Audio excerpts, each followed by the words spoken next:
Assalamu alaikum fam, hope you're doing well. So here, around the time period of 1228, right? The Jalal al-Din, who was the son of a sultan, he captured 400 Mongol prisoners. He had them dragged behind horses throughout the city, and everybody watched. And then he fed them to the dogs. And then, later on, there was a Persian leader who drove nails into the heads of the Mongols. And apparently this really made the Mongols really mad because that was like the seat of the souls or something. It's like a Mongol belief. They felt the soul was stuck in the head, right? And then in 1305, which is really interesting, there was a Sultan of Delhi, and he actually had elephants crush the Mongols.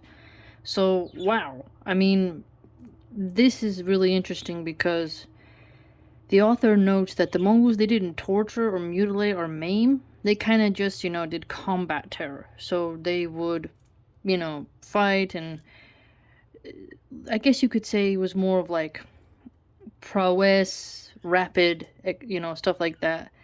But it wasn't necessarily like gruesome in the same way. But then I guess it's up to interpretation, right? But it is quite interesting how the Persians and others were getting very creative with how they wanted to send a message to the Mongols, and also how they wanted to, you could say, motivate their people to resist. I found that to be really interesting. And there's another really cool point was that in about August in 1221, there was a need for paper, and the Mongols actually told the Koreans that, they wanted 100,000 sheets of paper, because Genghis Khan, apparently at this time, they're actually utilizing many Muslims and others to write things down of history, and that Genghis Khan actually used scholars and scribes to spread, propaganda on his behalf, and, spread fear through the written word. And I found that to be really interesting.